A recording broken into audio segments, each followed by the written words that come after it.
आए। तो चलिए सबसे पहले नजर डालेंगे आज की बड़ी खबर पर। इस समारोह की गरिमा बढ़ाने के लिए हमारे बीच में उपस्थित केंद्रीय मंत्री और भारतीय जनता पार्टी के प्रदेश के अध्यक्ष माननीय पंकज चौधरी जी,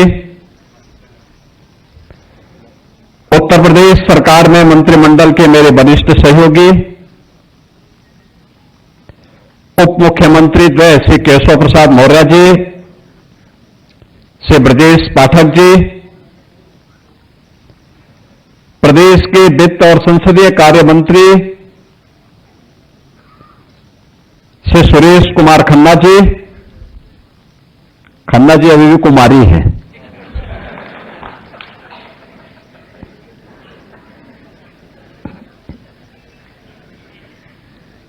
कृषि मंत्री सूर्य प्रताप शाही जी,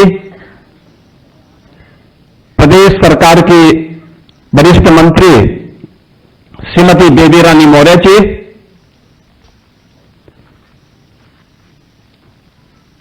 एनडीए के हमारे सहयोगी निषाद राज पार्टी के अध्यक्ष और प्रदेश सरकार में मंत्री श्री संजय निषाद जी,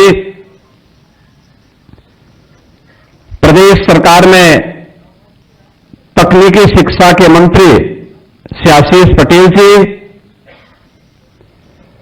पंचायती राज और अल्पसंख्यक कल्याण विभाग के मंत्री श्री ओम प्रकाश राजभर जी, विज्ञान और प्रौद्योगिकी विभाग के मंत्री श्री अनिल कुमार जी, प्रदेश सरकार के मुख्य सचिव श्री एसपी गोयल जी, अपर मुख्य सचिव मुख्यमंत्री कार्यालय और गृह श्री संजय प्रसाद जी, आज के इस कार्यक्रम में उपस्थित जिनका यहां पर लगातार संगठन की दृष्टि से पूरे प्रदेश को मार्गदर्शन और नेतृत्व प्राप्त होता है, हमारे संगठन के महामंत्री और जिनकी योजना रचना में सारे कार्यक्रम आगे बढ़ते हैं ऐसे माननीय धर्मपाल जी, महापौर जी, हमारे सभी माननीय सहयोगी मंत्रीगण, जनप्रतिनिधिगण, शासन के अधिकारीगण, भारतीय जनता पार्टी के हमारे सभी पदाधिकारी और कार्यकर्ता बहनों और भाइयों, नवनिर्माण के 9 वर्ष आज के इस कार्यक्रम के अवसर पर मैं आप सभी भारतीय जनता पार्टी के कार्यकर्ताओं का अभिनंदन करते हुए आदरणीय प्रधानमंत्री जी के मार्गदर्शन और विजनरी लीडरशिप में इन 9 वर्षों में जो भी परिवर्तन उत्तर प्रदेश के अंदर हुआ है, हमारी सरकार, डबल इंजन की सरकार जो कुछ भी करने में सफल हुई है, वह आदरणीय प्रधानमंत्री जी के मार्गदर्शन और नेतृत्व के साथ ही भारतीय जनता पार्टी के कार्यकर्ताओं के परिश्रम, जनप्रतिनिधियों के द्वारा सेवा भाव के साथ किए गए कार्यों और जनता जनार्दन के द्वारा दिए गए सहयोग का ही प्रतिफल है। मैं नवनिर्माण के इन 9 वर्षों के लिए पूरे प्रदेश की जनता जनार्दन को हृदय से बधाई देता हूं और आप सबका अभिनंदन करता हूं। बहनों और भाइयों, हमारे तीनों वक्ताओं ने यहां पर विस्तार से कहा, हमारे प्रदेश अध्यक्ष जी ने, हमारे दोनों डिप्टी सीएम केशव जी ने, ब्रजेश जी ने इन 9 वर्षों की इस गाथा को नजदीक से देखा है, उसमें नेतृत्व दिया है और उन्होंने इसके बारे में कि इसके बॉटलनेक कौन से थे, कौन कारक थे जो उत्तर प्रदेश के सामने पहचान का संकट खड़ा कर रहे थे, कौन वे कारक थे जिन कारणों से उत्तर प्रदेश के नौजवानों के सामने पहचान का संकट खड़ा हुआ था। कौन वे कारक थे जिसके कारण अनलिमिटेड पोटेंशियल का यह प्रदेश अपनी पहचान के लिए मोहताज था। दुनिया की सबसे उर्वरा भूमि रखने वाला यह प्रदेश, यहां का अन्नदाता किसान उर्वरा भूमि सबसे अच्छी होने, सर्वाधिक जल संसाधन होने के बावजूद आत्महत्या करने के लिए मजबूर होता था। सबसे अच्छा कारीगर होने के बावजूद क्या कारण था कि हमारा कारीगर उद्यमी बनने की बजाय श्रमिक बन करके उत्तर प्रदेश से प्लान करने के लिए मजबूर हो रहा था? क्या कारण था कि उत्तर प्रदेश की आधी आबादी भय और दहशत में सहमी रह करके स्वयं अपने को कोसती थी? बेटी सुरक्षा नहीं, व्यापारी को सुरक्षा नहीं, प्रदेश के विकास के लिए कोई विजन नहीं, नौजवानों के जीवन के साथ खिलवाड़ होता था। नौकरी निकले नहीं कि महाभारत के सारे रिश्ते वसूली के लिए निकल पड़ते थे। परिणाम क्या था? हताश और निराश युवा या तो प्लान करता था या फिर अपनी पहचान के लिए अपने आप को कोसने के लिए मजबूर होता था। और आज पिछले 9 वर्षों में ये डबल इंजन सरकार ने जो भी परिवर्तन दिया है, चाहे वह सुरक्षा के लिए, चाहे वह प्रदेश के लिए इंफ्रास्ट्रक्चर के लिए, चाहे वह प्रदेश के अंदर इन्वेस्टमेंट के लिए, चाहे वह प्रदेश के अंदर एम्प्लॉयमेंट के लिए, चाहे वह प्रदेश के अन्नदाता किसानों के लिए, चाहे वह आधी आबादी महिलाओं के लिए, या फिर प्रदेश के अंदर वेलफेयर की जो स्कीम है, कल्याणकारी स्कीम है, इनके माध्यम से दलितों को, वंचितों को, अति पिछड़ों को और समाज के गरीबों के उत्थान के लिए जो कदम उठाए गए हैं, इनको लेकर के जो कार्यक्रम हुए हैं, सुशासन के लक्ष्य को प्राप्त करने के लिए शिक्षा में, स्वास्थ्य के क्षेत्र में, पर्यावरण के क्षेत्र में, अन्य विविध क्षेत्रों में, महिला कल्याण के क्षेत्र में जो कार्य हुए हैं, उन सबको लेकर के और सेवा क्षेत्र में उत्तर प्रदेश को एक नई पहचान उपलब्ध करवाने के लिए, उत्तर प्रदेश की आस्था को सम्मान देने के लिए जो कार्य हुए हैं, वह पहचान उत्तर प्रदेश की वहां से फिर से बननी प्रारंभ हुई है। इन सभी 9 थीम पर आधारित ये 9 दिवसीय वासंतीय नवरात्रि के कार्यक्रम से प्रारंभ के दिन से लेकर के अगले 9 दिनों तक, यानी नवमी तक, ये 9 प्रकार के अलग अलग थीम पर आधारित कार्यक्रम प्रदेश भर में हो, इसके लिए जनचर्चा का विषय बने। चर्चा परिचर्चा के माध्यम से हम एक दूसरे के सामने अपनी बातों को रखें और अब तक की 9 वर्षों की इस यात्रा के बाद आगे के लिए हमारा विजन क्या होना है। और ये संजोग है, यहां पे हमारे प्रदेश अध्यक्ष जी बोल रहे थे ना कि 9 एक शुभ अंक है, ये पूर्णता का प्रतीक होता है।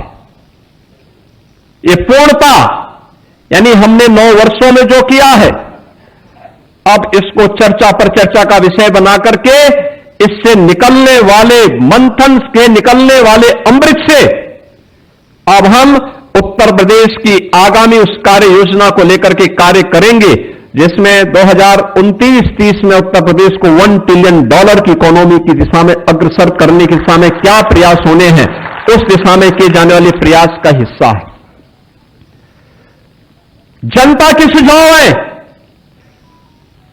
समाज के अलग अलग तबके के द्वारा इसके बारे में चर्चा पर चर्चा का विषय बनाया जाए। इन सभी मुद्दों को लेकर के यह 9 दिनों तक अनवरत ये कार्यक्रम चले, जिसमें भारतीय जनता पार्टी के कार्यकर्ता के साथ साथ समाज के अलग अलग तबके के लोगों के द्वारा भी इसमें प्रतिभाग किए जाएं।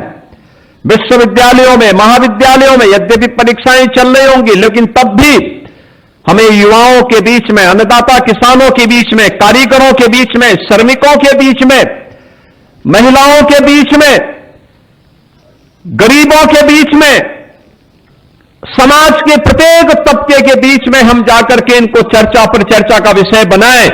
जिन योजनाओं का लाभ मिला है उसकी चर्चा करें, जहां नहीं मिला है उसे देने के लिए अपना हाथ आगे बढ़ाएं।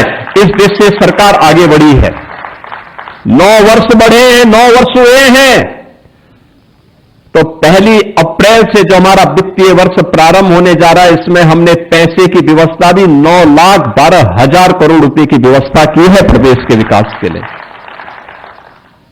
यानी इसमें खन्ना जी का कुंवारा रहना भी आपके लिए लाभदायक है कि खन्ना जी ने 9,12,000 करोड़ रुपए का बजट बनाया है। खन्ना जी कह रहे थे कि मैं बोलता तो मैं यहां पे गाना सुनाता एक, और वैसे सुनाएंगे भी हो। लेकिन बहनों और भाइयों, जो ये 3 लॉ दी गई हैं सुरक्षा के मुद्दे पर, आप याद करिए ना, यही तो प्रदेश है। कल से नवरात्रि प्रारंभ हो रही है, कल से इस दौरान रमजान का महीना भी चल रहा है। परसों अलविदा की नमाज होगी और 21 को ईद भी हो सकती है, 20 से 21 को होगी। कहीं कोई हलचल है क्या? कुछ भी नहीं। शालीनता के साथ सारे पर्व और त्योहार मनाए जा रहे हैं, कहीं कोई हलचल नहीं। और यही है सुरक्षा का एहसास, यही है सुरक्षा। कल से त्योहार है, लोगों में खुशी है, हमारा त्योहार आ रहा है। हम नवरात्रि के साथ जुड़ेंगे, जगत जननी मां भगवती की उपासना के साथ जुड़ेंगे। कोई भय नहीं, कोई तनाव नहीं, कोई अराजकता नहीं, कोई अव्यवस्था नहीं, कोई कर्फ्यू का भय नहीं है, कोई दंगे का भय नहीं है। हर व्यक्ति जगत जननी मां भगवती की उपासना में लीन होकर के हर मंदिर में, देवालय में अथाह भीड़ होती है। अब लोगों ने उन क्षेत्रों में जाना बंद कर दिया जहां पहले जाते थे। अब तो नया वर्ष हो, कोई अन्य आयोजन हो, वो अब मंदिर की तरफ जाता है, धार्मिक स्थलों की तरफ जा रहा है। यह एक नया चेंज देखने को मिला है, और यह तब हुआ है जब सुरक्षा का एक वातावरण हुआ है। सुरक्षा, बेहतर सुरक्षा, लेकिन सुरक्षा के लिए प्रयास प्रारंभ हुए। आप सोचो ना, उत्तर प्रदेश में 17 के पहले भर्ती नहीं होती थी, क्योंकि भर्ती होने के लिए सरकार की नीयत साफ नहीं थी। वह नौजवानों के भविष्य के साथ खिलवाड़ कर रही थी। हम लोगों ने 9 वर्षों में प्रदेश में 9 लाख से अधिक सरकारी नौकरी दी है, जिसमें 2,19,000 केवल पुलिस भर्ती हुई है। 2,19,000 पुलिस भर्ती 9 वर्षों में उत्तर प्रदेश के अंदर हुई है। पुलिस की ट्रेनिंग की क्षमता आपने देखा होगा, अभी हाल ही में पिछले दिनों आदरणीय गृह मंत्री जी आए थे, उन्होंने उत्तर प्रदेश में 60,244 पुलिस भर्ती के अभ्यर्थियों को नियुक्ति पत्र प्रदान किए थे, उत्तर प्रदेश पुलिस के। मुझे याद है 2017 में जब हम लोग पहली पुलिस की भर्ती निकाल रहे थे, हमारी कैबिनेट थी उस समय, ज्यादातर मंत्रीगण तब भी हमारे साथ में थे। केशव जी थे, ब्रजेश जी थे, उस समय खन्ना जी भी थे, उस समय साहिल जी भी थे, ये सभी मंत्रीगण, ओम प्रकाश राजभर जी भी थे। और उस समय हम लोग चर्चा कर रहे थे कि ये भर्ती हम करेंगे, हमें उस समय 30,000 भर्ती करनी थी पुलिस की पहले फेज में, लेकिन ट्रेनिंग के लिए हमारे पास क्षमता नहीं थी। हमारे पास केवल 3,000 ट्रेनिंग की क्षमता थी। मैंने उस समय भारत सरकार के गृह मंत्री, लखनऊ के यशस्वी सांसद आदरणीय राजनाथ सिंह जी से बातचीत की। उस समय के भारतीय जनता पार्टी के राष्ट्रीय अध्यक्ष और आज के गृह मंत्री आदरणीय अमित शाह जी से मैंने बातचीत की और इन्होंने कहा कि आप मिलिट्री, पैरामिलिट्री और अन्य राज्यों के भी ट्रेनिंग सेंटर को ले लीजिए और अच्छा होगा कि 30,000 की भर्ती कर दीजिए। जब मैंने यहां बैठक ली गृह विभाग की, मैंने कहा भी ये भर्ती क्यों नहीं हो रही है, तो मुझे बताया गया कोर्ट का स्टे है। मैंने कहा भी कोर्ट के स्टे का कोई कारण तो होगा? कहा हां, कोर्ट ने कहा कि इस तरीके से ट्रांसपेरेंसी आनी चाहिए। मैंने कहा ये तो अच्छी बात है, हम माननीय न्यायालय के आदेश का पालन करें और भर्ती की प्रक्रिया को आगे बढ़ाएं। और हमने 30,000 की भर्ती प्रारंभ की। भर्ती एक समय सीमा के अंदर हुई। हमने मिलिट्री, पैरामिलिट्री और अन्य राज्यों के ट्रेनिंग सेंटर लिए, तब हम 30,000 भर्ती करवाए थे। बहनों और भाइयों, 2025 में जब हमने भर्ती करवाई, उनकी ट्रेनिंग 60,244 की ट्रेनिंग आज हम उत्तर प्रदेश के ही ट्रेनिंग सेंटर में करवा रहे हैं। हमें मिलिट्री, पैरामिलिट्री, अन्य राज्यों के ट्रेनिंग सेंटर नहीं लेने पड़े। और ये सभी 60,244 जो पुलिस कार्मिक भर्ती हुए हैं, इनमें अनिवार्य रूप से 20% बेटियां भर्ती हुई हैं, अनिवार्य रूप से। और ये सभी लोग अब पुलिस भर्ती के हिस्से बने हैं। इनकी ट्रेनिंग पूरी हो रही है। नवरात्रि के तत्काल बाद ये लोग फील्ड में आएंगे। यद्यपि ये लोग अपनी सेवाएं देते हैं कभी कभी, लेकिन इसके बाद ये फुल फ्लेज प्रदेश की व्यवस्था में आएंगे, प्रदेश की सुरक्षा को और सुदृढ़ करने में अपना योगदान देंगे। बहनों और भाइयों, ऐसे ही आपने देखा होगा उस समय कैसे यूपी पब्लिक सर्विस कमीशन रहा हो, उत्तर प्रदेश उच्चतर शिक्षा चयन आयोग रहा हो, उत्तर प्रदेश माध्यमिक शिक्षा चयन आयोग रहा हो, अन्य हर एक आयोग और भर्ती बोर्ड पर भ्रष्टाचार के तमाम आरोप लगे हुए थे। तमाम आरोप लगे हुए थे, कोई काम नहीं हो पाता था। लेकिन हम लोगों ने प्रदेश के अंदर पुलिस में रिफॉर्म किए, पुलिस में सुरक्षा का वातावरण दिया, पुलिस को आधुनिक बनाने का कार्य किया। एफएसएल लैब्स हो, पुलिस का स्टेट फॉरेंसिक इंस्टीट्यूट के निर्माण का हो, एसएसएफ के गठन का हो, या पीएससी की मृत पड़ी बहानियों को फिर से पुनर्जीवित करने का कार्य हो। पिछली सरकारों ने तो दंगाइयों का काल पीएससी को समाप्त कर दिया था। हमने उनकी सभी 34 कंपनियों को फिर से पुनर्जीवित करके पहली बार उत्तर प्रदेश पीएससी में 3 महिला बटालियन का गठन किया है। और तीनों बटालियन वीरांगना उदा देवी पासी के नाम पर,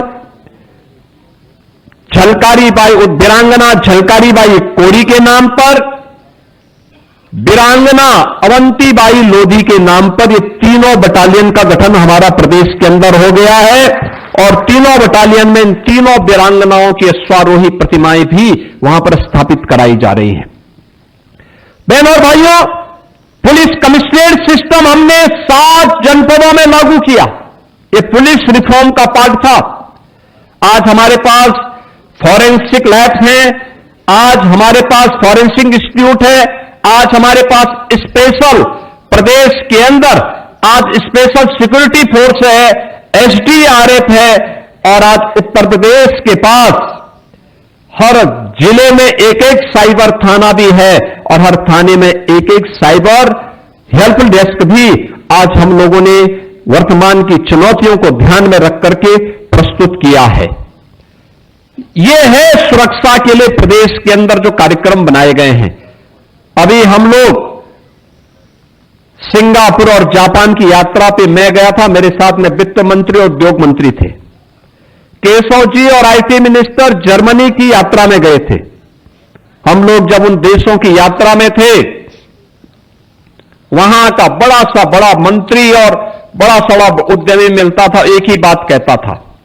और कहता था हम यूपी में इसलिए आ रहे हैं क्योंकि यूपी में जीरो टॉलरेंस और जीरो करप्शन की नीति के तहत उत्तर प्रदेश के अंदर आज हर व्यक्ति आना चाहता है। बहनों और भाइयों, ये उत्तर प्रदेश की सरकार की थीम इंफ्रास्ट्रक्चर 17 के पहले के बारे में जो बात आई थी, सड़क में गड्ढा है या गड्ढा में सड़क है इसका पता नहीं लग पाता था, खेत है या सड़क है यह भी नहीं पता लगता था। आज आप देख रहे होंगे उत्तर प्रदेश के अंदर एक्सप्रेसवे के रूप में 55% देश का इंफ्रास्ट्रक्चर एक्सप्रेसवे का यूपी के पास, और गंगा एक्सप्रेसवे इसी महीने कंप्लीट हो रही है। गंगा एक्सप्रेसवे के बनने के बाद उत्तर प्रदेश का शेयर हो जाएगा 60% एक्सप्रेसवे पर उत्तर प्रदेश का अधिकार। लगातार उत्तर प्रदेश ने कनेक्टिविटी को बेहतर किया है, हर interstate connectivity, international connectivity 4 lane की है। आज वहां पे मैत्री द्वार बनाए गए हैं। आपने देखा होगा किस रूप में चेंज आया है। हर जिला मुख्यालय 4 लेन से जुड़ा है, हर ब्लॉक और तहसील मुख्यालय 2 लेन और 4 लेन की कनेक्टिविटी से जुड़ा हुआ है। हर जगह व्यवस्थित रूप से इस कार्यक्रम को आगे बढ़ाने का कार्यक्रम आज प्रदेश के अंदर हुआ है। देश का सबसे बड़ा रेल नेटवर्क यूपी के पास, देश के अंदर सबसे अधिक सिटी के अंदर मेट्रो का संचालन, 7 सिटी में हम मेट्रो का संचालन कर रहे हैं। लखनऊ, कानपुर, आगरा, गाजियाबाद, नोएडा, ग्रेटर नोएडा, और अभी हाल ही में प्रधानमंत्री जी ने मेरठ के भी मेट्रो का संचालन किया है। देश की पहली रैपिड रेल दिल्ली मेरठ के बीच में प्रारंभ हो चुकी है। देश का पहला रोपवे यह उत्तर प्रदेश के अंदर बन रहा है वाराणसी में, और देश के अंदर पहला इनलैंड वाटरवे यह उत्तर प्रदेश के अंदर बना है वाराणसी से हल्दिया के बीच। देश के अंदर कनेक्टिविटी के लिए, एयर कनेक्टिविटी के लिए आज उत्तर प्रदेश में 16 डोमेस्टिक एयरपोर्ट, 4 इंटरनेशनल एयरपोर्ट, और 5वां देश का सबसे बड़ा इंटरनेशनल एयरपोर्ट जेवर में हमने अनुरोध भेजा है आदरणीय प्रधानमंत्री जी से। 28 मार्च को उद्घाटन के लिए हमने आदरणीय प्रधानमंत्री जी को आमंत्रित किया है। आप सोचो ना, जेवर एयरपोर्ट बनेगा, उत्तर प्रदेश की अर्थव्यवस्था में कितनी ग्रोथ होने जा रही, 1 लाख करोड़ रुपए की आएगी उसमें इनकम उत्तर प्रदेश सरकार की। आज उत्तर प्रदेश के अंदर इंफ्रास्ट्रक्चर की स्थिति है। उत्तर प्रदेश आज इंफ्रास्ट्रक्चर प्रदेश भी बना है। इन्वेस्टमेंट के लिए क्या कहना, उत्तर प्रदेश में 2017 के पहले कोई इन्वेस्टर नहीं आता था, क्योंकि इन्वेस्टमेंट के लिए सुरक्षा चाहिए, पॉलिसी चाहिए। इन्वेस्टमेंट के लिए पॉलिसी के साथ साथ लैंड बैंक चाहिए, और लैंड बैंक के साथ साथ सरकार की नीयत भी चाहिए। याद करिए, 17 के पहले 1947 से लेकर के 2017 तक उत्तर प्रदेश के अंदर बामुश्किल से 14,000 से कम उद्योग थे, और आज अब तक हमारे पास 31,000 तो बड़े उद्योग लग चुके हैं। 96 लाख एमएसएमई यूनिट हैं, 96 लाख एमएसएमई यूनिट भी यूपी के अंदर आज के दिन पर कार्यरत हैं। एमएसएमई यूनिट में 3 करोड़ 11 लाख से अधिक लोग कार्य कर रहे हैं, और हमारे जो उत्तर प्रदेश के अंदर 31,000 से अधिक बड़े जो भी उद्योग लगे हैं, इन उद्योगों में भी 65 लाख से अधिक लोग कार्य कर रहे हैं। बहनों और भाइयों, इन्वेस्टमेंट तब आता है जब सरकार की नीयत अच्छी होती है। 17 के पहले तो यह मान लिया गया था, यानी जो लोग हमारी आस्था को अंधविश्वास बोलते थे वे नोएडा नहीं जाते थे, क्योंकि उनको लगता था नोएडा जाएंगे तो कुर्सी से उतर जाएंगे। और जब मैं आया, मुख्यमंत्री बना, मुझे मुख्यमंत्री का दायित्व दिया गया, तो मैंने कहा अभी नोएडा जाएंगे। लोगों ने कहा मुख्यमंत्री नोएडा जाता डर जाता। मैंने कहा भी कुर्सी बाद में जाए, आज जाए, अच्छा आज ही चली जाए, लेकिन नोएडा जाएंगे। अगर प्रदेश का भला होगा तो हम नोएडा जाएंगे, और नोएडा के विकास की जो वहां पे बैरियर है, इन बैरियर को हटाएंगे। आज नोएडा, ग्रेटर नोएडा विकास के पथ पर अग्रसर है, देश के विकास में योगदान दे रहा है। अगर हम लोग नोएडा नहीं जाते तो देश के अंदर, बहन और भाइयों, 55% मोबाइल का मैन्युफैक्चरिंग यूपी नहीं कर पाता है। इलेक्ट्रॉनिक कंपोनेंट का जो 60% निर्माण देश के अंदर हो रहा है वो यूपी में नहीं हो पाता, क्योंकि मुख्यमंत्री के लिए तो वहां जाना एक अपशकुन बना दिया था। वो अपशकुन यूपी के लिए बनाया गया था, मुख्यमंत्री उसका एक माध्यम बना था। हम लोगों ने कहा अपशकुन को उखाड़ फेंकेंगे, विकास में इसको बाधा नहीं बनने देंगे। आज हम लोगों ने उसको भी दूर किया है। उत्तर प्रदेश बेहतरीन डेस्टिनेशन बनकर के निवेश का आगे बढ़ा है। अब ये तो जापान से, सिंगापुर से, जर्मनी से बड़े पैमाने पर निवेश के लिए निवेशक यूपी में आने वाले हैं। अभी से उनके पत्र आने प्रारंभ हो गए हैं। इस पे सरकार ने काम करना प्रारंभ कर दिया है। जिस प्रदेश में कोई निवेशक नहीं आता था, अब तक 15 लाख करोड़ रुपए का निवेश ग्राउंड ब्रेकिंग हुआ है। 6 लाख का हमारे पास वर्तमान में तैयार है और हम लोग एक नई दिशा में उसमें आगे बढ़ चुके हैं। आज हर जिले में निवेश हो रहा है। आज हमारे पास लैंड बैंक है, व्यापक लैंड बैंक है, 34 सेक्टोरल पॉलिसीज हैं, निवेश मित्र है, निवेश सारथी है। इस दिशा में प्रदेश आगे बढ़ा है। किसानों के लिए अन्नदाता किसान समझने के लिए इतना पर्याप्त है। उत्तर प्रदेश में सरकार ने पहला डिसीजन अन्नदाता किसानों के लिए लिया था और अन्नदाता किसानों के लिए जो निर्णय लिया था वह निर्णय ऋण माफी का था और ऋण माफी से आज किसान सम्मान निधि तक की इस यात्रा में उत्तर प्रदेश की ग्रोथ रेट एग्रीकल्चर के क्षेत्र में, आपको ग्रोथ रेट देखना है तो हमारे कृषि मंत्री की सेहत को देखकर अंदाजा लगा सकते हैं। 8.5% से बढ़कर के यहां 18% हुआ है। 18%। देश के अंदर आज के दिन पर उत्तर प्रदेश कृषि विकास के सबसे तेज गति के साथ आगे बढ़ने वाला राज्य है। अब हमारा अन्नदाता किसान आत्महत्या नहीं करता है। अकेले गन्ना किसानों के बारे में जो चर्चा हो रही थी, याद करिए 2012 से लेकर के 2017 के बीच कुल 95,000 करोड़ रुपए का गन्ना मूल्य का भुगतान हुआ। और बहनों और भाइयों, हमने 17 से अब तक इन 9 वर्षों में 3,16,800 करोड़ रुपए का गन्ना मूल्य का भुगतान अन्नदाता किसान को किया है। कोई तुलना है 95,000 में और 3,16,800 करोड़ रुपए में? यह है परिवर्तन। यह परिवर्तन है। आज अन्नदाता किसान को जो 2017 में गन्ना किसान को पर कुंटल का दाम मिलता था 300 रुपए पर कुंटल, आज हम उसको 400 रुपए पर कुंटल उपलब्ध करवा रहे हैं। घटतोली बंद, पर्ची की समस्या का समाधान, प्रोक्योरमेंट किसान से सीधे हो रहा है।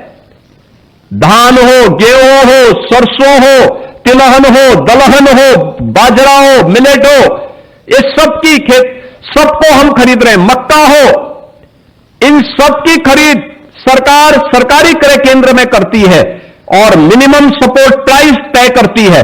मार्केट में ज्यादा दाम मिले अच्छी बात है, मार्केट में बेचो, लेकिन कम दाम मिले हम उसकी गारंटी देंगे, आपको इससे कम दाम नहीं बिकने देंगे आपके उत्पाद को। मंडी शुल्क तब 2.5 से 3% लिया जाता था, आज मंडी शुल्क 1% लिया जा रहा है। अन्नदाता किसान को राहत मिले। यह सरकार के द्वारा उठाए गए अन्नदाता किसान के लिए वे लाभ हैं जिनके बारे में यहां पर केशव जी ने बताया कि 99,000 करोड़ रुपए केवल किसान सम्मान निधि से अन्नदाता किसान के खाते में प्रधानमंत्री जी ने दिए हैं। बहनों और भाइयों, यह सरकार की वह कार्यक्रम और योजना है जो अन्नदाता किसान को आज उत्पादक से जो कर्जदाता सपा, कांग्रेस, बसपा ने बनाया था, आज उसे कर्जदाता से फिर उभार करके हमने प्रदेश के अंदर उत्पादक की श्रेणी में फिर से ला करके उसे फिर से खुशहाल बनाने की दिशा में कदम बढ़ाए हैं। और अब तो हमारा किसान एक न दो नहीं 3-3 फसल ले रहा है। सिंचाई की सुविधा बढ़ी है। प्रदेश में 56 लाख हेक्टेयर में अतिरिक्त सिंचाई की सुविधा इस दौरान हुई है। पहली बार हुआ है कि जो भी ट्यूबवेल थे, प्राइवेट ट्यूबवेल थे, उन प्राइवेट ट्यूबवेल में फ्री में बिजली की व्यवस्था सरकार दे रही है। और अभी जो 23 लाख ट्यूबवेल अभी डीजल से संचालित हो रहे हैं, इस बार बजट में पैसा दिया गया कि हम सोलर पैनल दे करके उन ट्यूबवेल को भी, उन किसानों को भी उससे मुक्त करवाएंगे और प्रदेश के अंदर अन्नदाता किसान को खुशहाल करने की दिशा में कदम बढ़ाएंगे। महिलाओं के कल्याण के लिए सरकार के द्वारा इस दौरान जो कार्य किए गए, प्रदेश के अंदर 9 लाख से अधिक जो भर्ती हुई है, बहन और भाइयों मुझे बताते हुए प्रसन्नता है, इसमें 1,75,000 से अधिक केवल बेटियां भर्ती हुई हैं। बेटियां भर्ती हुई हैं प्रदेश की। 1,10,00,000 से अधिक महिला स्वयंसेवी समूह आज प्रदेश के अंदर आजीविका दीदी के रूप में प्रदेश के अंदर उद्यमी बनकर के काम कर रही हैं। और इस बार के बजट में महिला उद्यमी स्कीम के अंतर्गत हम लोगों ने अलग से पैसे की व्यवस्था उनके लिए भी की है। बेटी बचाओ बेटी बढ़ाओ का प्रधानमंत्री जी का अभियान रहा हो या फिर कन्या सुमंगला योजना में बेटी के जन्म लेने से लेकर स्नातक तक 25,000 का पैकेज और बेटी की शादी के लिए 1 लाख रुपए की सहायता सामूहिक विवाह योजना में यह आज दे रहे हैं। और मुझे प्रसन्नता है कि 5 लाख से अधिक बेटियों की शादी मुख्यमंत्री सामूहिक विवाह योजना के माध्यम से अब तक संपन्न करने में हमें मदद मिली। निराश्रित महिला हो, वृद्ध जन हो, दिव्यांग जन हो, 1,06,00,000 से अधिक ऐसे परिवारों को, 1,06,00,000 से अधिक ऐसे परिवारों को आज प्रदेश सरकार 12,000 रुपए सालाना पेंशन की सुविधा उपलब्ध करवा रही है। और हम बहुत शीघ्र इसके बारे में कैबिनेट फिर से निर्णय लेगा कि इसको भी कुछ बढ़ना चाहिए, जिससे उनके कल्याण के लिए और भी अच्छा काम हो सके। इस दिशा में महिलाओं के कल्याण के लिए और अब तो सरकार ने तय किया कि स्नातक और प्रास्नातक में मेरिटोरियस बेटियों को हम स्कूटी भी उपलब्ध करवाएंगे, उनको और पढ़ने के लिए आगे बढ़ाने के लिए। बेटी की सुरक्षा के साथ साथ उसके सम्मान और स्वावलंबन के लिए मिशन शक्ति का कार्यक्रम सफलतापूर्वक प्रदेश के अंदर चल रहा है। तो उत्तर प्रदेश के प्रतिभावान युवाओं के लिए नौकरी के साथ साथ रोजगार और स्वरोजगार के अवसर उपलब्ध करवाने का कार्य, अकेले एमएसएमई ने 3 करोड़ से अधिक रोजगार उपलब्ध करवाए। बड़े निवेश के माध्यम से 65 लाख से अधिक हम लोगों ने नौकरियां उपलब्ध करवाई। और प्रदेश के अंदर युवा उद्यमी स्कीम के अंतर्गत अब तक 1,30,000 से अधिक हम लोगों ने ऐसे नए उद्यमी उत्तर प्रदेश के अंदर उपलब्ध करवाने में मदद की है। नए बजट में भी हमने प्रावधान किया है 2 करोड़ से अधिक नौजवानों के लिए टैबलेट की व्यवस्था। ये वर्तमान में स्कीम चल रही है जिनमें 50 लाख नौजवानों को हम दे चुके हैं। शेष नौजवानों को टैबलेट उपलब्ध करवाने का कार्यक्रम भी हमारा आगे बढ़ रहा है। प्रदेश के अंदर गरीब कल्याणकारी योजनाओं के माध्यम से जो कार्य 15 करोड़ लोग फ्री में राशन की सुविधा का लाभ प्राप्त कर रहे हैं। प्रदेश के अंदर गरीब का बच्चा भी वर्ल्ड क्लास इंफ्रास्ट्रक्चर से युक्त विद्यालयों में पढ़ सकता है। अटल आवासीय विद्यालय उसके मॉडल है। इस प्रकार का मॉडल हर जनपद में सीएम कंपोजिट विद्यालय के माध्यम से लागू करने के कार्य पहले चरण में हर जनपद में 2-2 गत वर्ष दिए गए थे, 2-2 विद्यालय इस वर्ष भी हम लोग देने जा रहे हैं। प्रदेश के अंदर आयुष्मान भारत हो या फिर उस तबके तक पहुंच, मुसहर को कोई नहीं पूछता था। पिछली सरकारों ने उसको नकारा, बनटांगिया को नकारा, जनजातीय समुदाय को पिछली सरकारें नकारती थी। प्रदेश के अंदर चेरो हो, गौड़ हो, थारू हो, सहरिया हो, बुक्सा हो, मुसहर हो, बनटांगिया हो, इनके बारे में कभी इन्होंने काम नहीं किया, कभी नहीं किया।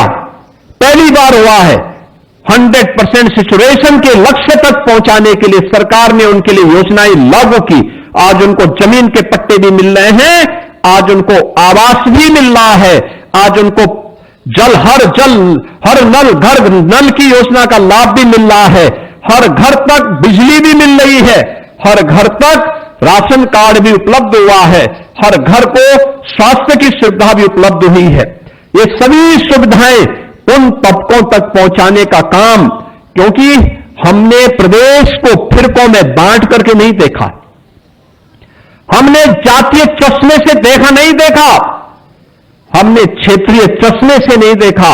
हमारे लिए तो उत्तर प्रदेश की 25 करोड़ जनता ही परिवार थी और उसको परिवार भाव के साथ उसकी समृद्धि के लिए, उसकी खुशहाली के लिए सरकार ने कदम बढ़ाए और वह आज वहां तक पहुंचाने का काम, चाहे वह दलित हो, वंचित हो, गरीब हो, समाज की अति पिछड़ी जातियां हैं, उन तक भी सरकार पहुंची और योजनाओं का लाभ आज वहां पे आवास के रूप में, शौचालय के रूप में, राशन कार्ड के रूप में, आयुष्मान कार्ड के रूप में, उनके द्वारा चलाई जाने वाली आजीविका मिशन के कार्यक्रम के माध्यम से, मिल्क प्रोड्यूसर के माध्यम से आज वह सब वहां तक दिखाई देता है। उसका लाभ प्रदेश को प्राप्त हो रहा है।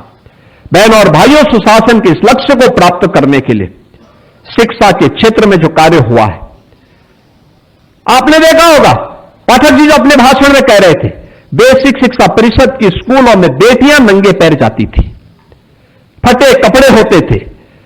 अगर सरकार कभी कृपा कर दे 17 के पहले तो जो यूनिफॉर्म देती थी वह अपने आप में मजाक का पात्र बन जाती थी। और आज हम कह सकते हैं उत्तर प्रदेश में बेसिक शिक्षा परिषद में 1,60,00,000 से अधिक बच्चे पढ़ रहे हैं। प्रदेश सरकार उन्हें किसी भी पब्लिक स्कूल और कॉन्वेंट से कम कीमत की यूनिफॉर्म नहीं देती उन बच्चों को। 2 uniform, bag, books, shoes, socks, sweater, ये सभी उपलब्ध करवाती है। ऑपरेशन कायाकल्प में हमारे जनप्रतिनिधियों ने और अधिकारियों ने मिलकर के 1,36,000 से अधिक विद्यालयों को ऑपरेशन कायाकल्प में संसाधनों से युक्त किया है। पहले मान्यता क्या थी कि बेटी इसलिए स्कूल छोड़ देती है क्योंकि दूर स्कूल है, लेकिन जब हम लोगों ने इसके सर्वे लिए या इस टूल का इस्तेमाल किया और पाया कि नहीं, दूरी के नाते बेटी स्कूल नहीं छोड़ती है। बेटी इसलिए स्कूल छोड़ती है क्योंकि विद्यालय में टॉयलेट नहीं है और पेयजल की व्यवस्था नहीं है। उन सभी विद्यालयों में बालिकाओं के लिए, बालकों के लिए अलग अलग टॉयलेट दिए गए, पेयजल की व्यवस्था की गई। आज ड्रॉप आउट रेट 0 पे पहुंचा है। बहनों और भाइयों, नकल विहीन शिक्षा हो या फिर प्रोजेक्ट अलंकार के माध्यम से माध्यमिक शिक्षा में विद्यालयों के वर्तमान भव्य भवन, हम भी तो किसी इंटर कॉलेज में ही पढ़े थे। हमारा भी तो दायित्व बनता, हम उसका पुनरुद्धार करें। सरकार ने उस दायित्व को निर्वहन किया। पहली बार संस्कृत पढ़ने वाले बच्चों के लिए स्कॉलरशिप लागू हुई है। वे 6ठी क्लास में हो, पूर्वा में हो या आचार्य की कक्षा में, हर बच्चे को स्कॉलरशिप आज सरकार उपलब्ध करवा रही है। और उनके लॉजिंग फूडिंग की एक नई स्कीम के साथ में हम आगे आ रहे हैं कि संस्कृत पढ़ने वाले बच्चों के लिए रहने की व्यवस्था हो, खाने की व्यवस्था हो, जिससे संस्कृत के माध्यम से वे समृद्धि के मार्ग पर प्रदेश सरकार को आगे बढ़ा सकें। यह सरकार के वे लक्ष्य, 1 डिस्ट्रिक्ट 1 माफिया से उभार करके 1 डिस्ट्रिक्ट 1 प्रोडक्ट और 1 डिस्ट्रिक्ट 1 मेडिकल कॉलेज की दिशा में आज आगे बढ़े हैं। गोरखपुर में एम्स संचालित, रायबरेली में एम्स संचालित, world class cancer institute Kashi में बीएचयू में बन चुका है। लाखों लोग उससे लाभान्वित हो रहे हैं।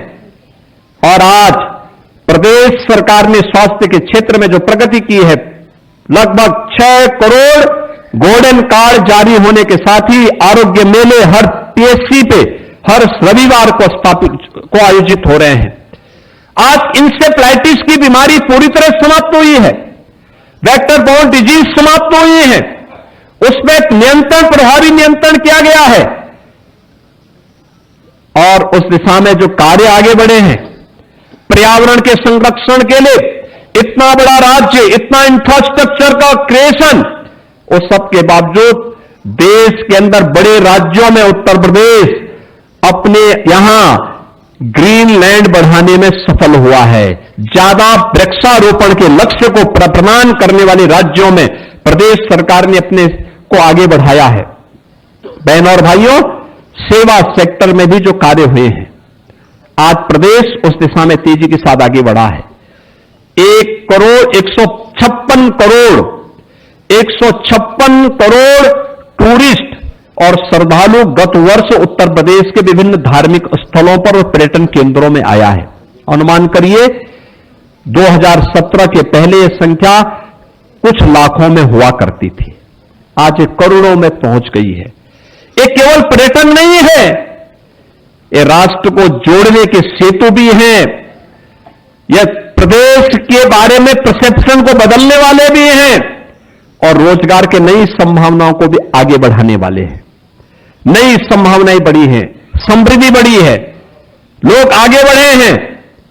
प्रयागराज का महाकुंभ इस समरसता का कुंभ बना है। जो लोग सनातन संस्कृति को कोसते थे, अपमानित करते थे, उन्होंने देखा, जो लोग बोलते थे कि ये कुंभ तो केवल एक जाति विशेष का है, उनकी आंखें फटी की फटी रह गई जब उनसे पूछा गया प्रयागराज में, ये बताओ तो कौन जाति के लोग हैं? ये तो सर्व समाज है, न इसकी जाति है, न पंथ है, न संप्रदाय है, ये केवल भारतीय है और सनातन का उद्घोष करने के लिए प्रयागराज में त्रिवेणी की पावन त्रिवेणी में डुबकी लगाने आया है। अयोध्या जब आता है, पिछली सरकारों ने अयोध्या के बारे में क्या कहा था? राम हुए ही नहीं। हमारी आस्था को ये लोग अंधविश्वास कहते थे। हमने कहा नहीं, ये अंधविश्वास नहीं, हमारी आस्था है। अंधविश्वास तो वो था कि नोएडा नहीं जाना है, ये अंधविश्वास था।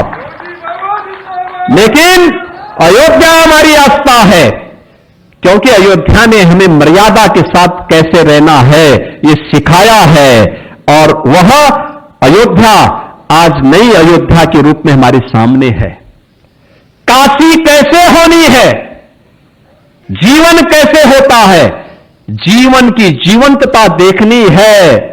न दिन है, न रात्रि है, न हर्ष है, न क्रोध है, न रोग है, न शोक है।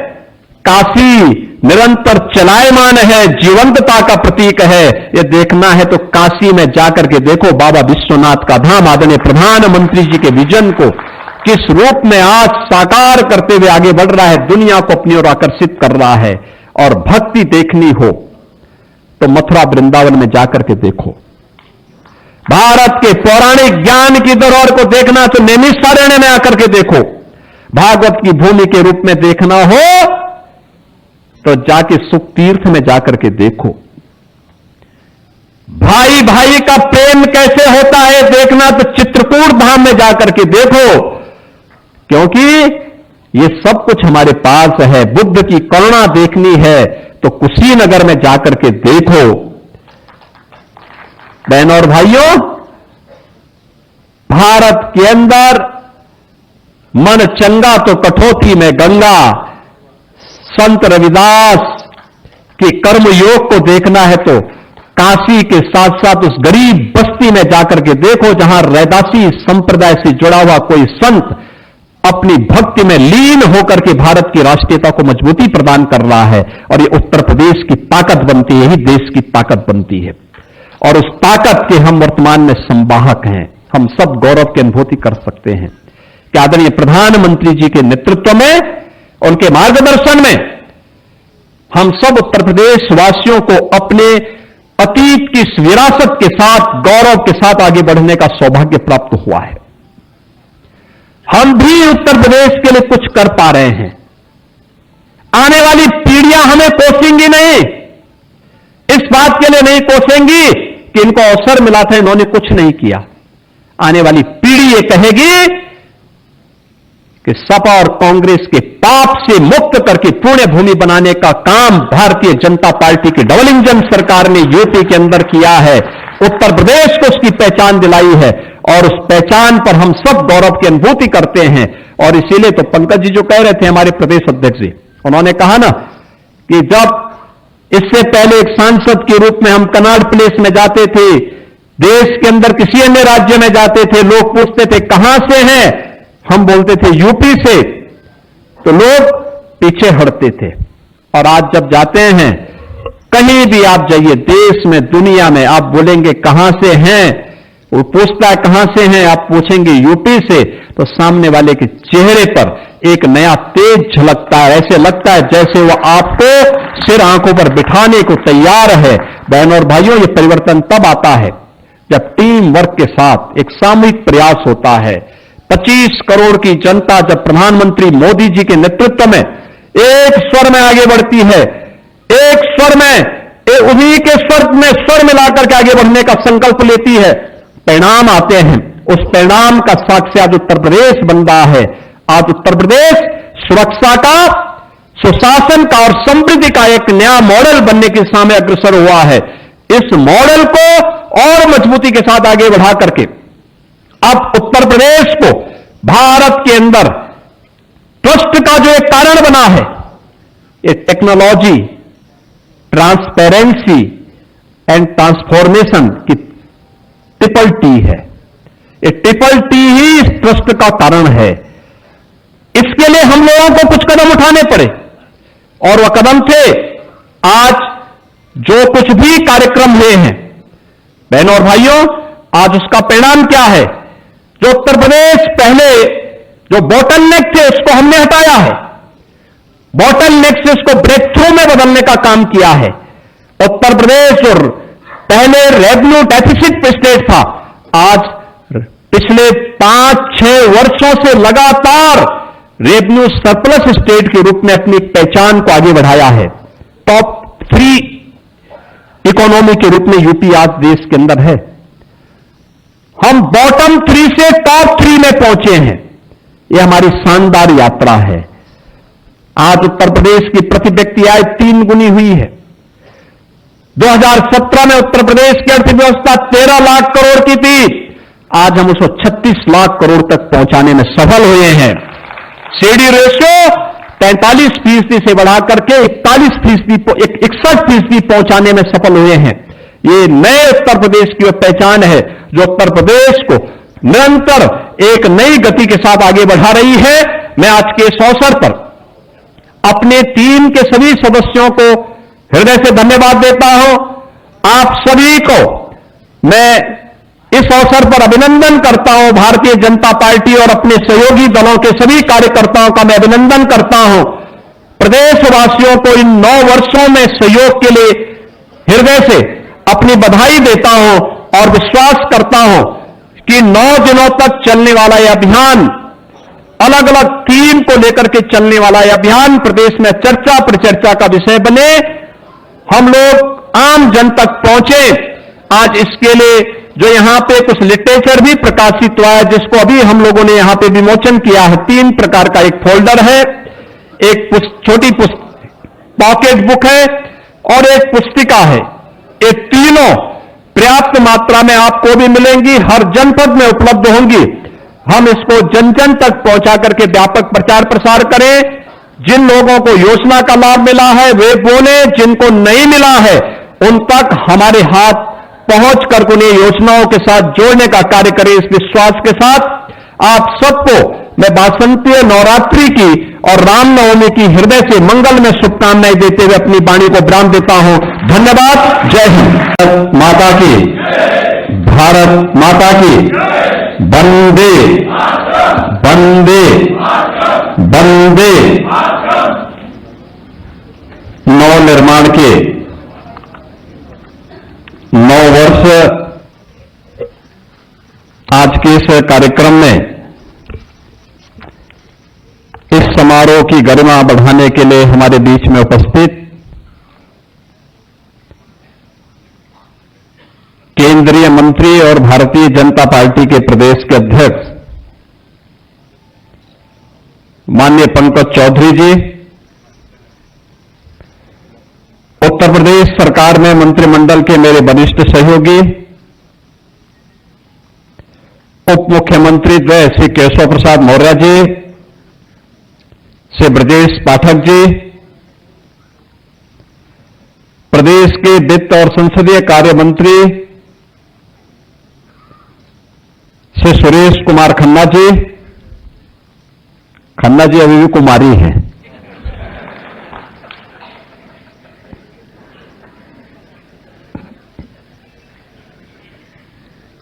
कृषि मंत्री सूर्य प्रताप शाही जी, प्रदेश सरकार की वरिष्ठ मंत्री श्रीमती बेबी रानी मौर्य जी,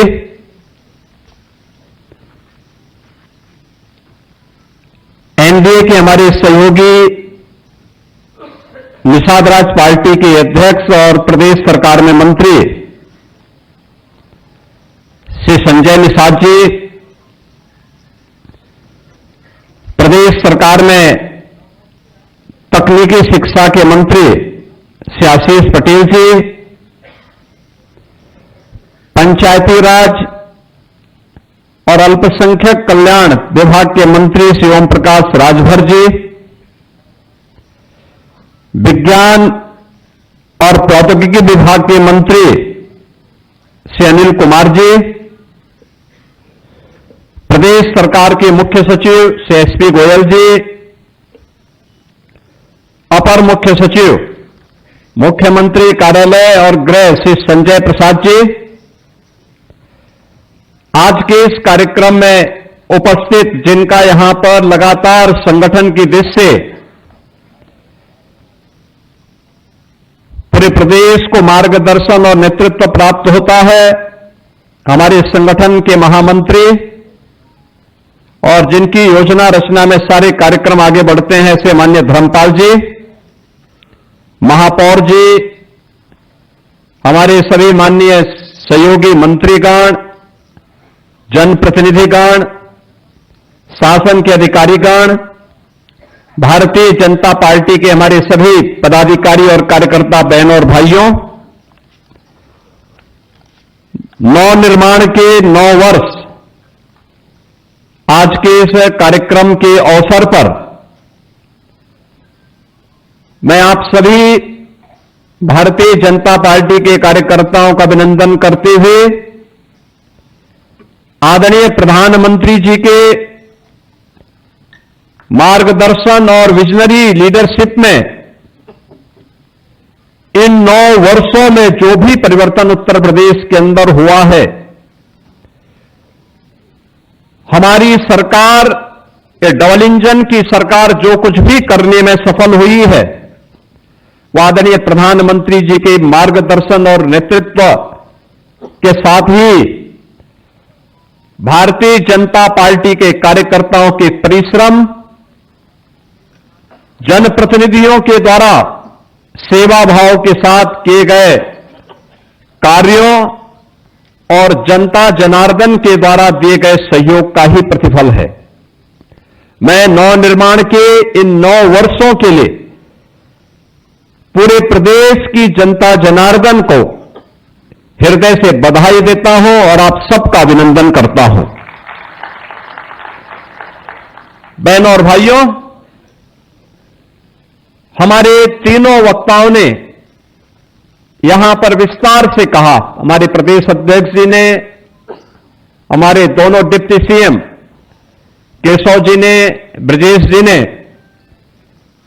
इन 9 वर्षों की इस गाथा को नजदीक से देखा है, उसमें नेतृत्व दिया है और उन्होंने इसके बारे में कि इसके बॉटलनेक कौन से थे, कौन कारक थे जो उत्तर प्रदेश के सामने पहचान का संकट खड़ा कर रहे थे, कौन वे कारक थे जिन कारणों से उत्तर प्रदेश के नौजवानों के सामने पहचान का संकट खड़ा हुआ था, कौन वे कारक थे जिसके कारण अनलिमिटेड पोटेंशियल का यह प्रदेश अपनी पहचान के लिए मोहताज था।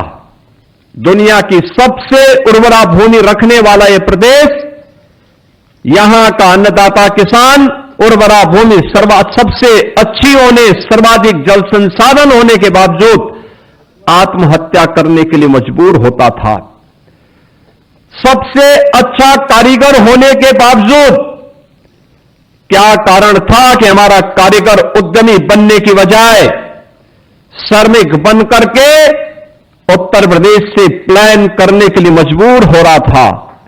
क्या कारण था कि उत्तर प्रदेश की आधी आबादी भय और दहशत में सहमी रह करके स्वयं अपने को। फिलहाल आज के लिए इतना ही। देश दुनिया की तमाम बड़ी खबरों से जुड़े रहने के लिए देखते रहिए न्यूज़ यूएनआई और मुझे दीजिए इजाजत। नमस्कार। आप देख रहे हैं न्यूज़ यूएनआई।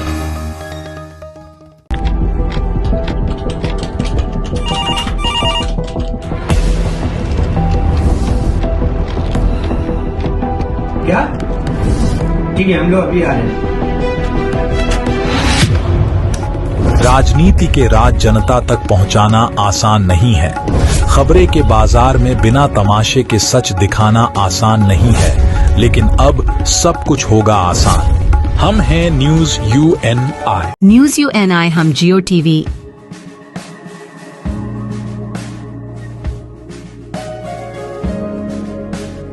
ई बाबा, कृष्णा कृष्णा हरे हरे, हरे राम रॉक टीवी,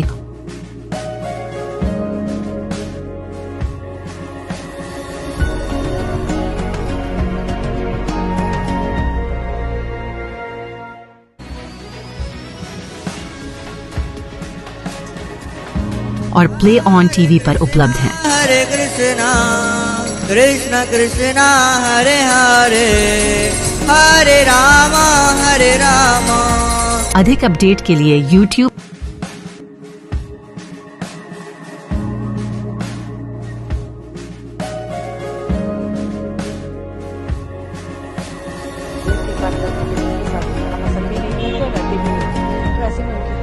और Facebook पर फॉलो करें।